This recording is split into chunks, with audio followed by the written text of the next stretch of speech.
So we were talking offline a little bit about football. When this gets released, the regular season will probably be pretty close to being done, if not maybe around the Bucky game. Mm-hmm.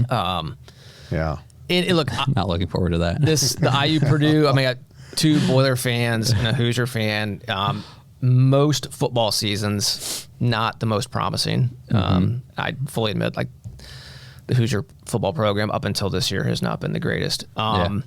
Tony asked me about, you got to be pretty excited right now. I am.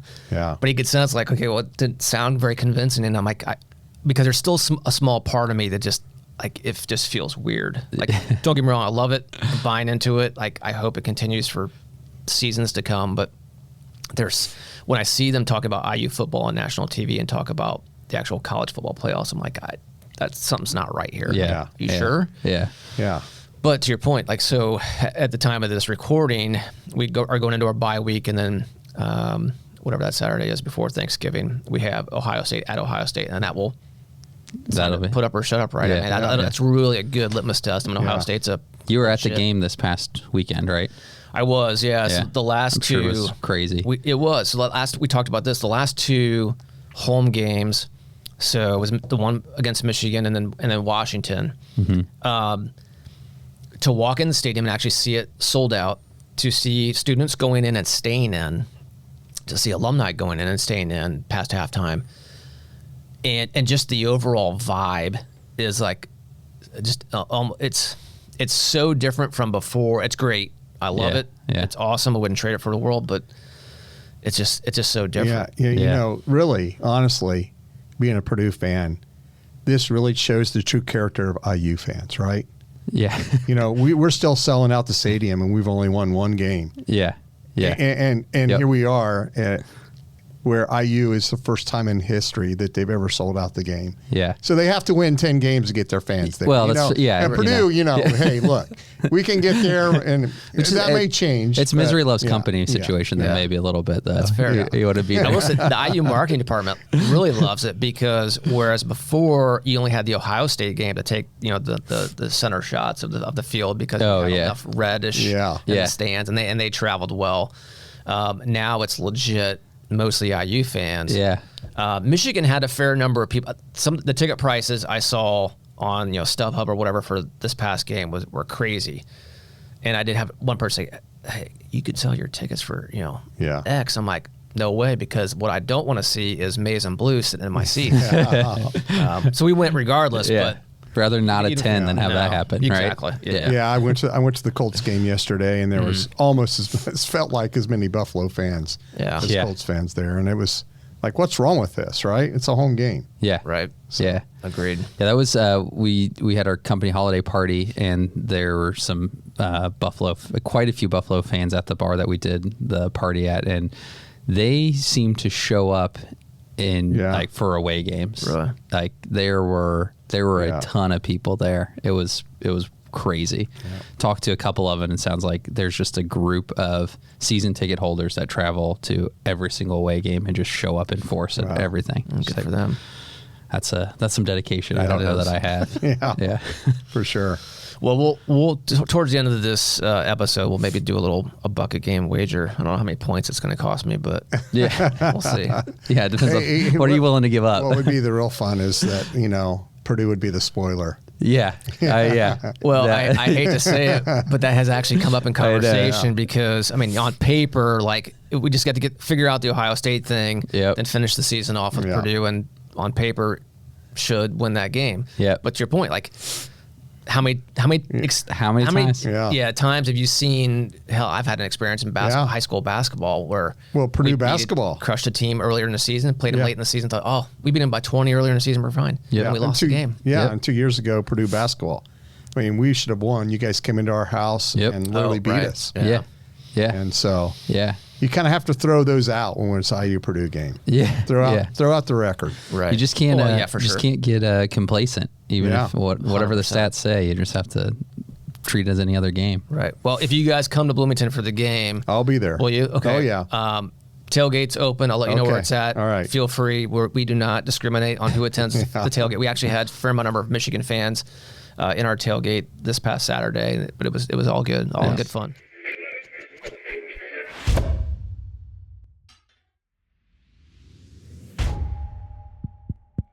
Is this thing on?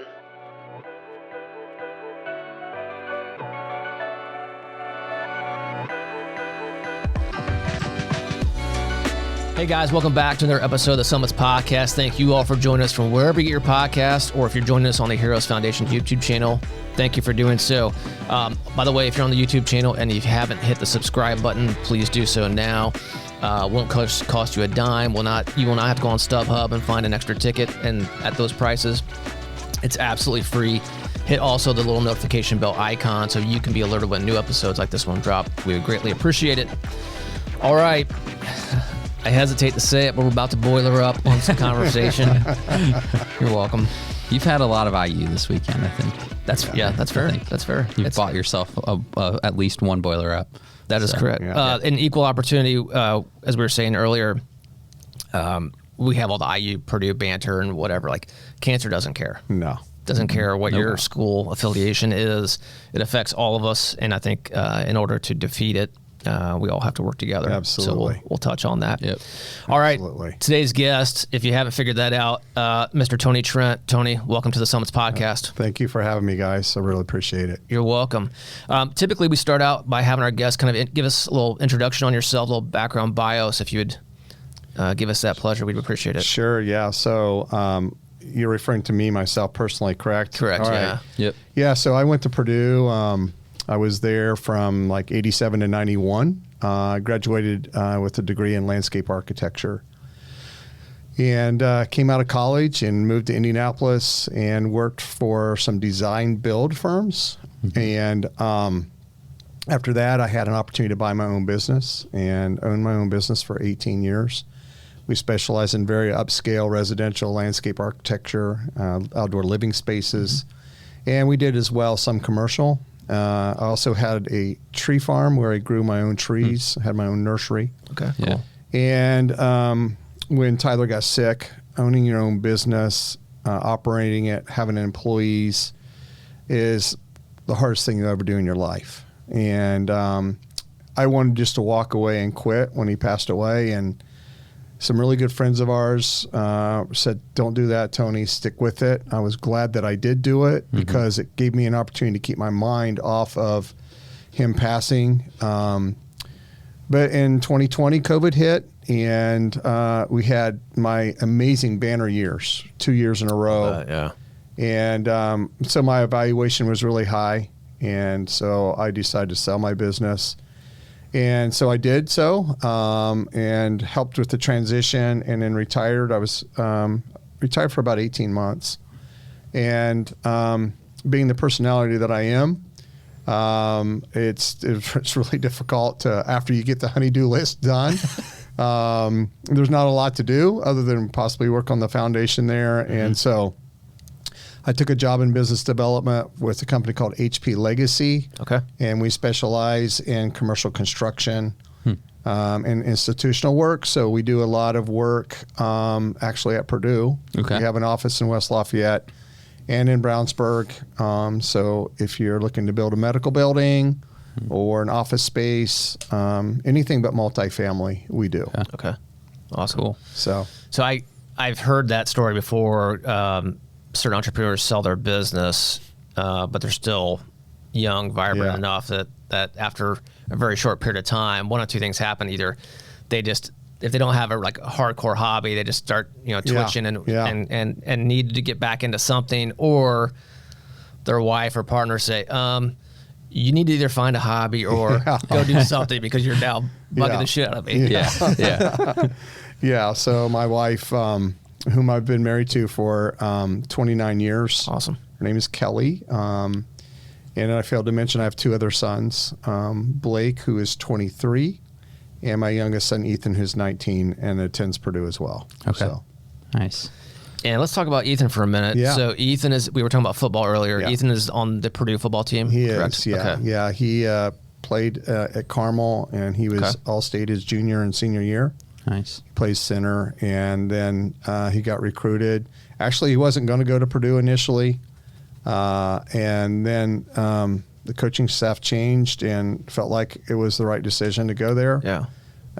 So he and his other roommates that played for Purdue as well, that came from Carmel, Will Helt and Winston Berglund, were players with him as well, and they all roomed together. So cool.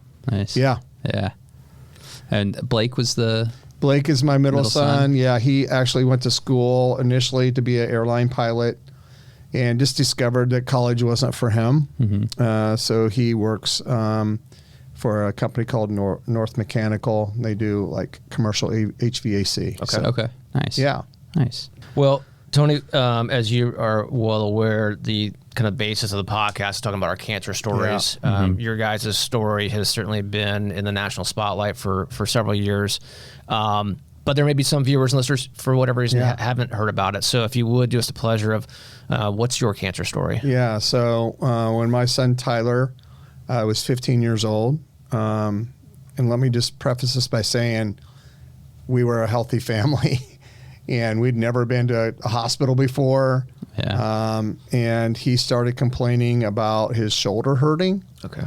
And honestly, he kept complaining, and my neighbor was a doctor, and so we took him over and said, hey, my son's complaining about his shoulder. He goes, yeah, just do these exercises. He pulled a muscle type story. Mm-hmm. And this would be something I would encourage any parent to do if their kid is complaining about something, to go get them checked out, And this has bothered me, and it will bother me for my entire life that we didn't go get Tyler checked out right away. Mm-hmm. And he was playing basketball, and it just was bothering him so much that we decided to take him to the sports medicine doctor to get it looked at. And they did a scan, and right away the doctor said, hey, look, this is not right. This shouldn't be here.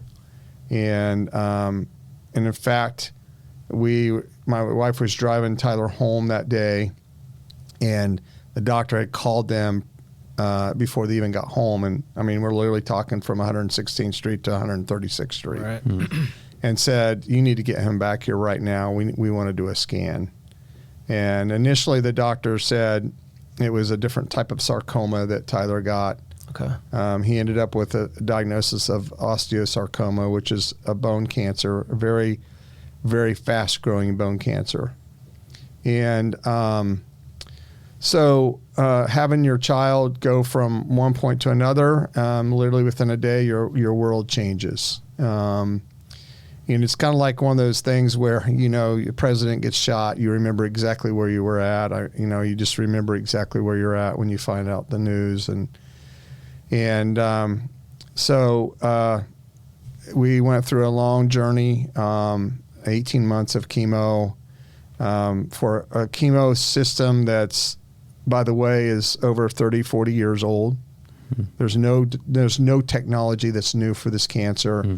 And the technology that they do use is designed for adults. Yeah. And it is also, it's like, I call it rat poison. It's terrible. And 9 times out of 10, if the kids do survive, they come out with either a loss of hearing, the inability to have children, their lifespan is shortened dramatically. And so that's what we do. Our purpose is, and our drive is to help fund pediatric cancer research. Mm-hmm. About 5 cents of every dollar from the government, 5 to 7 cents of every dollar that's spent from the National Institute of Health is given to pediatric cancer research. Yeah. And it's not enough. Mm-hmm. And so with that, in combination of having something that's so old, our drive is to try to help these kids. That was Tyler's drive at the end of his life. And so we're doing what we can do and it's just a little bit with the amount of money that it takes to get something. But we're doing what we can do. Yeah. Well, it's very commendable. I unfortunately did not have the pleasure of meeting Tyler. I wish I had. I think we would have hit it off based on everything I've read and heard. Going back to a conversation also we had earlier about research in general, but peds research for sure. you get some money, you think, oh, what can that do in the world of research? It takes so much more. But as we talked about, every bit helps. Yeah. Whatever that amount is, pooled together, it helps. What you guys are doing, let me backtrack. You guys aren't just doing something. I mean, there's a lot of people say, oh, I want to do something and don't really do anything. You guys have really stepped up what you're trying to do. Tyler's story caught fire, which was great. It brought some attention to an area that needed the attention. Yeah. But you guys have also just said, we're not going to stay on the sidelines. We want to get front and center and do something about this and actually put some action behind the words. And so talk to us, if you would, about the Tyler Trent Pediatric Cancer Research Center at Purdue. Yeah, so that is an entity that's done by the Purdue Institute for Cancer Research. And they are trying to use Tyler's name, influence, notoriety to bring more notoriety to other research centers, as well as money into the system so we can figure it out. And so we really don't have control of that. That's Purdue's institute. It is not our 501c3, but we certainly contribute money to that. Last year we contributed $100,000 to that. We contribute to Riley as well, and there's another research organization called OS Therapies on the East Coast that has a lot of promising things happen. We've donated $100,000 to that institute as well. And I think research is a funny thing. I think if you go look at the amount of money that's given to nonprofits and churches throughout like a 1 year, the margin hasn't changed a lot. It's shortly over $1 billion. Okay. And so over the years, that hasn't changed a lot. And I think if we were to change it to a capitalistic approach, we would see cancer research change. Like, I know you mentioned earlier about being an angel investor. Right. So if you would have somebody say, hey, I want to be an angel investor, because people's mindset changes. And I think we could radically change how cancer research is done, honestly. Yeah. So if you're an angel investor, sure, you're donating your money with the idea that it may not work, which is fine, but if it does work, your return on that money could look a lot different. And if you gave it from a charitable giving account, then that money could grow again for something again that you could donate to, that the causes are really deep in your heart. Right. And so that's what I would love to see change, because I think a lot of people, after being involved with this for a period of time, they go, oh yeah, I want to give, but it feels like a black hole. I want to give, but I don't want to give to someone buying new clothes or an advertisement. I want to give to actually the research that happens. Right. And so that would be one thing I would love to see change. But we are deeply involved with Purdue. We love Purdue. We love Riley.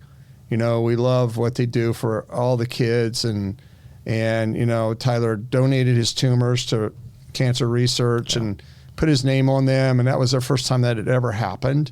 Okay. And so that gave the researchers a name and a face.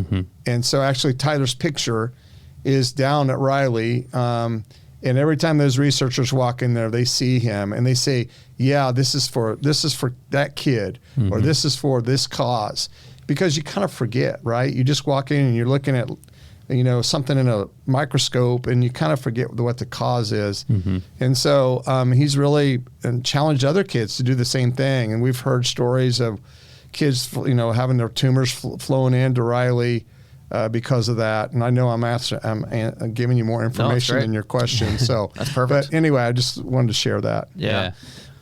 One thing we didn't talk about, but I've got a funny feeling that you'd buy into this. There was a TED Talk, and it's now, 15-ish years old, but I watch it from time to time for a guy named Dan Pallotta, and not everyone in the nonprofit world buys into this, and that's okay. But I do, and I think as business people, we do it. It talks about, to your point, we all know it takes money to make money. Right. And there are some people who say, oh no, but your foundation needs to have little to no overhead. Yeah. You need to cut costs everywhere you can. Well, how do we scale, and how do we do more bigger things if we aren't investing in ourselves. Right. And so, some of the times those dollars coming in need to pay for overhead because things just don't happen out of thin air. Yeah. So I kind of goes to what you're saying here. Like, we need to invest in ourselves in order to make that. And that investment, if we do it properly, will hopefully create a much larger return. Yeah. And I think for whatever reason, there's some people just don't share in that. Yet if it's a for-profit business, it all makes sense. Well, why should there be that difference? Yeah. Yep. I don't get it. Yeah. Yeah.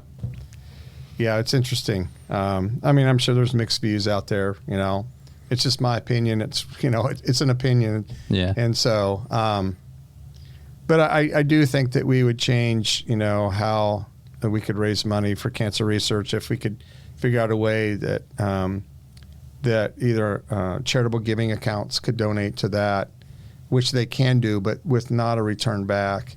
In that TED Talk, Dan talks about, and I don't remember the numbers off the top of my head, but it was something like, if we just increased giving 1%, I mean, seems like a small number. Yeah. That equated like another $1 billion or some massive amount. And how much difference that could make. Yeah, and it's really interesting how it hasn't changed. I mean, over the years, it's a tick over $1 billion that it hasn't changed. And you would think that when people's income would increase, that would reflect that, but it doesn't. Right. Yeah. Yeah. When you talked about specifically to the amount of money that goes to pediatric cancer research, that it's only about 5 cents on the dollar. Yeah. I've heard that for the last several years as we started to get into peds, that's somewhere in that 4 to 5% range. And at first, of course, like everybody else, I was like, yeah, how the hell is that possible? Like, that's ridiculous. Yeah. And I've gotten a lot of feedback on that. And some of it, like, I get the answer. I don't like the answer. I understand why in some cases it is what it is. In your opinion, how do we get that to change?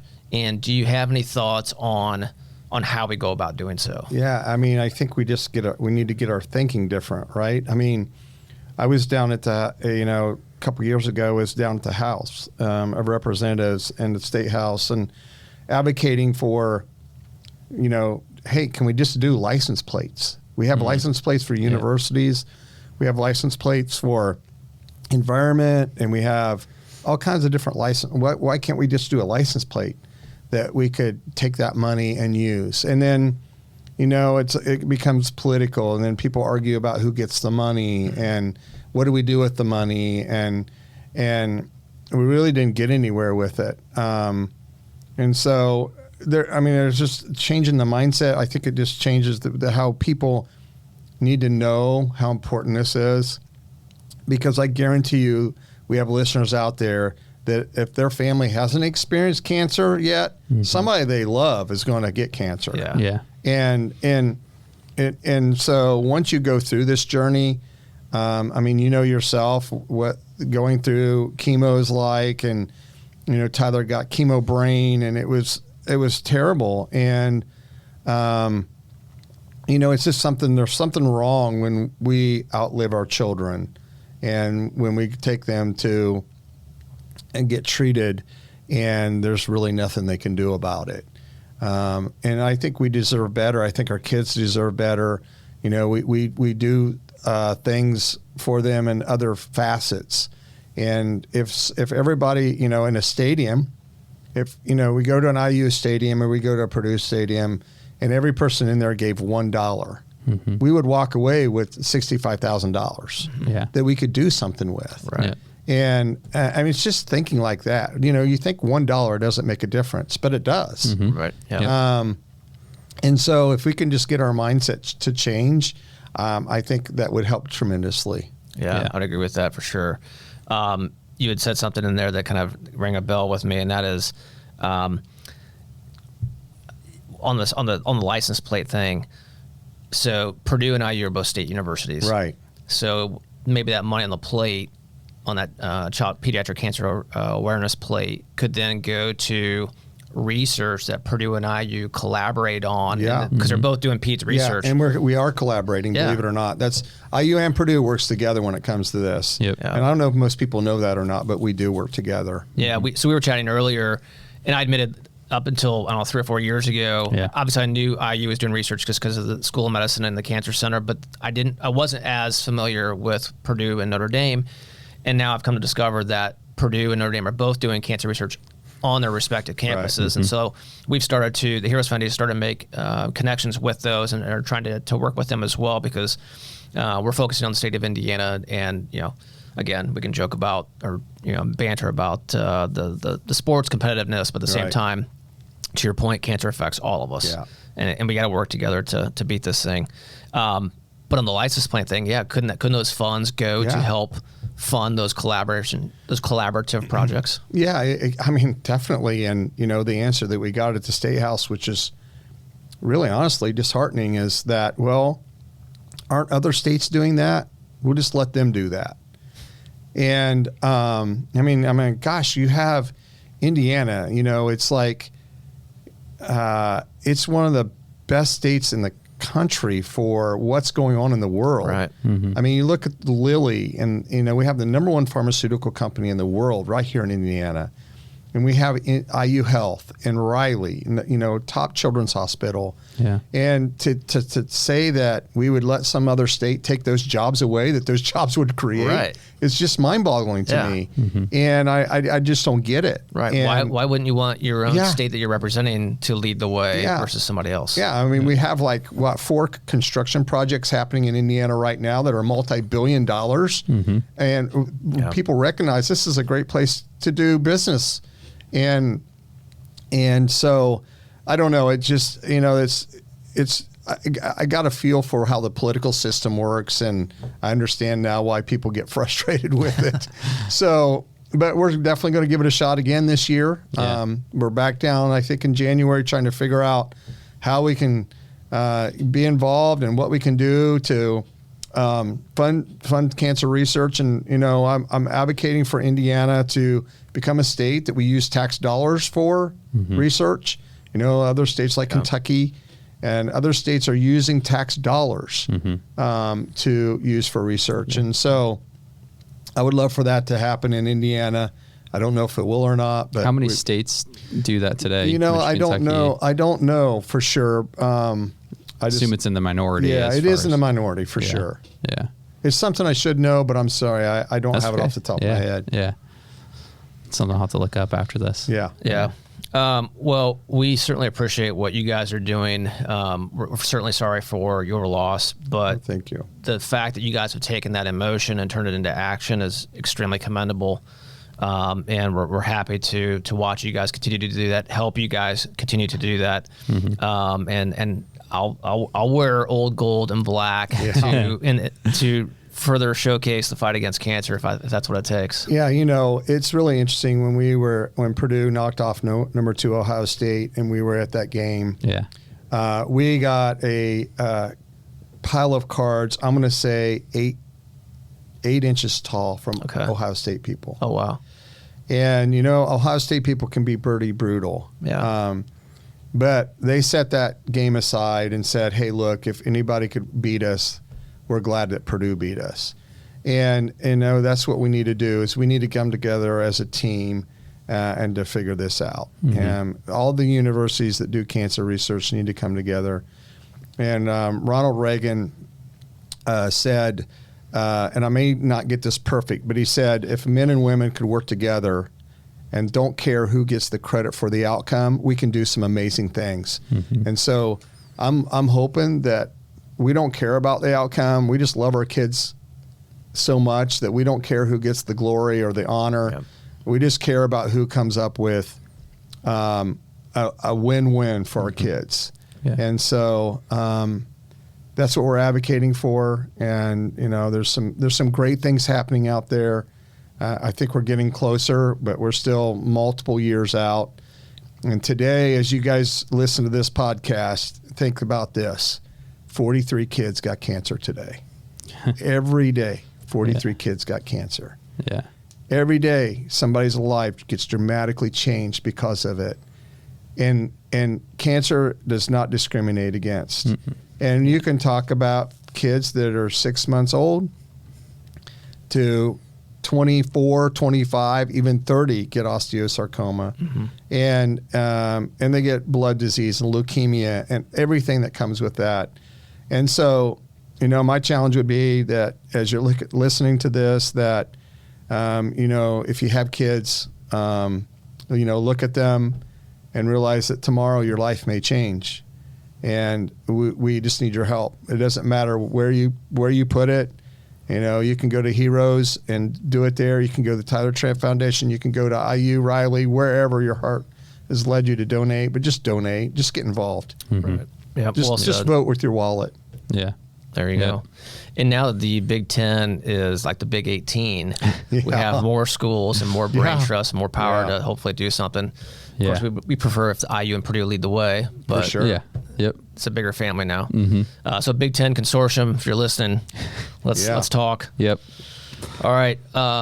Tony, thanks again for coming in today. Thanks for having me on. Sharing the story. Yeah. And if you also want to learn or be involved at something, and you can go read Tyler's book. It's called The Upset. Okay. You can go to the Tyler Trent Foundation and purchase it, or you can go to tylertrentbook.com. Okay.